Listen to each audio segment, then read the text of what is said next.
E3 2021 has all wrapped up and Xbox and Bethesda brought the fire and absolutely killed it. So really I just want to talk about my major takeaways from this event, as it's just so much to think about. The future of Xbox is incredibly bright and there are some crazy games coming to Game Pass over the next 6, 12, 18 months and beyond. So we're going to talk about all that today. This is a little bonus episode. I do have a big top 10 list coming out on Friday, so make sure you subscribe so you don't miss out my top 10 things from E3 2021. This one's going to be a little bit more loose, but before we get kicked off, I just want to thank everybody for tuning into our live streams this week. It was a hell of a week of live Controllers and Coffee podcasts with my co-host Kat Gerritsen. Our friend Def Puppies joined us as well on day 2. It's definitely worth going back and having a watch. And thanks to everybody who joined in the chat and watched along live with us. If you enjoy the content that we make on this channel here, I would love for you to hit like and subscribe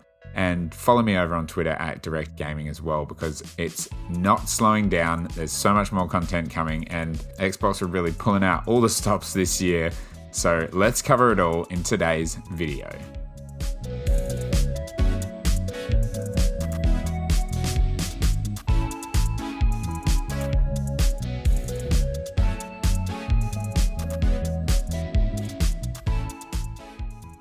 My first big takeaway from this whole event really is that despite the fact that about a year ago, Phil Spencer did say that they were going to be supporting the Xbox One, for another year or so with first-party titles, they're really putting a big focus on this next gen, on this current gen of Xbox Series X and Series S games.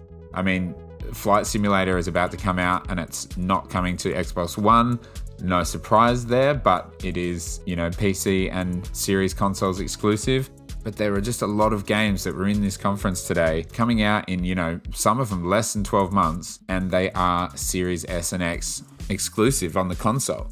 Obviously, everything that we saw here is also coming to PC, which is great for PC players. But, we've got things like Shredder's Slime Rancher, obviously The Outer Worlds 2, which is a long time away, Stalker, which is coming early next year, Starfield and Redfall, both Bethesda games, are coming only to next gen. I think this is great. They're putting a big focus on these new consoles.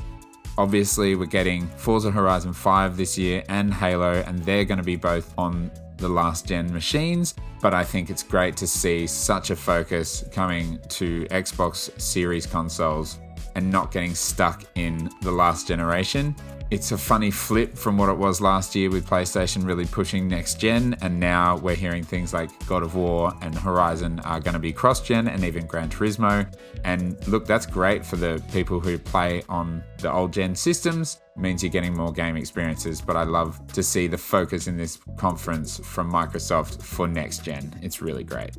The next point is just how insane the next, or let's say the rest of this year is with Game Pass titles. So there was a shot shown towards the end of the event where Phil was talking about the rest of this year on Game Pass. And now this is just what they've shown in this. There's always month to month more games coming out, but let's go through them. So 5 first party titles coming before the end of the year. On July the 27th, Flight Simulator comes to Xbox.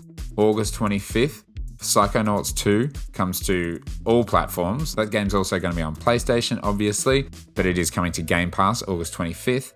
Age of Empires 4 coming October 28th to PC.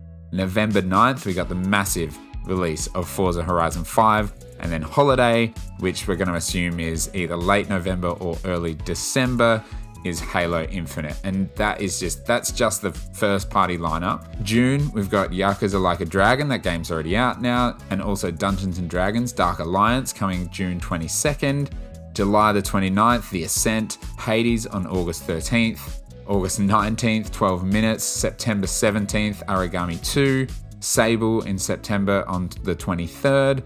Fall 2021, we've got the Anacrusis, which looks cool as. I cannot wait to try that game.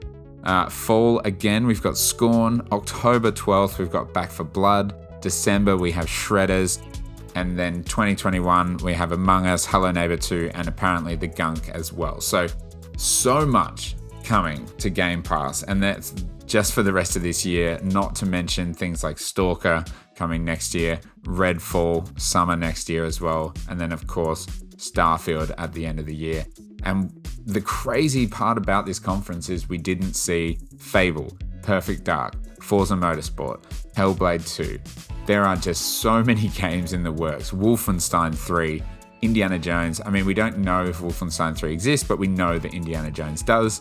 This is just crazy. There is so much going on at Xbox and Bethesda, and it is a huge, huge few years ahead. This generation is just going to be absolutely wild. Not to mention like this Contraband game that's from Avalanche, but it's kind of a second party thing.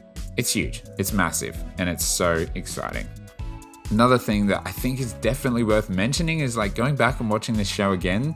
I know I've seen a lot of discourse on Twitter about, there's not enough gameplay, and I think no one's ever happy if there's, not a Sony amount of gameplay and a lot of deep dives. But going back and watching it again, there really is. I mean, Forza Horizon 5 and Stalker 2 are the obvious ones. They got extended gameplay sections.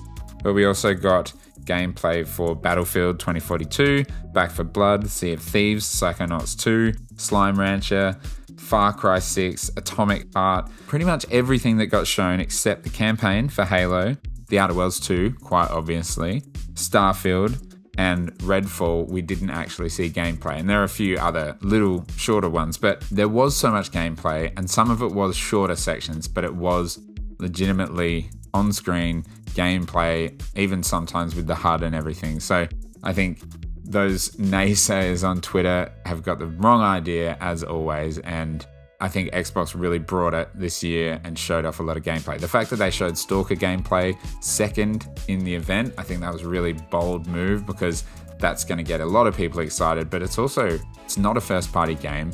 It's by a smaller team. It's not, your typical blockbuster, but it is going to be very much beloved, and it looks fantastic. Like, another big takeaway from this event is, it was great to watch this thing live, but I cannot recommend enough to go back and watch this whole conference in 4K. Forza Horizon 5 is one of the most incredible looking games I think I've ever seen. Stalker with ray tracing looks amazing. The level of detail in Halo multiplayer is freaking phenomenal. It is just absolutely stunning. The upgrades to Halo visually are night and day from last year, and that is a huge win. The last thing I really want to talk about here is just the hype for Halo is real. I think it's going to absolutely kill it when it comes out later this year. The multiplayer being free to play, best decision Xbox could possibly make. I think it's going to get so many people excited about this franchise. Hopefully so many new people also excited about this franchise that has this rich history, and it's going to get people playing the most iconic shooter of all time. It looks like it's so much fun, and they're really pushing this multiplayer in a big way, and I think it's going to be massive, and I think the campaign is going to be incredible as well. What a show. All I can say really is Xbox absolutely nailed this. It was probably one of the best E3 press conferences from Xbox, that's for sure.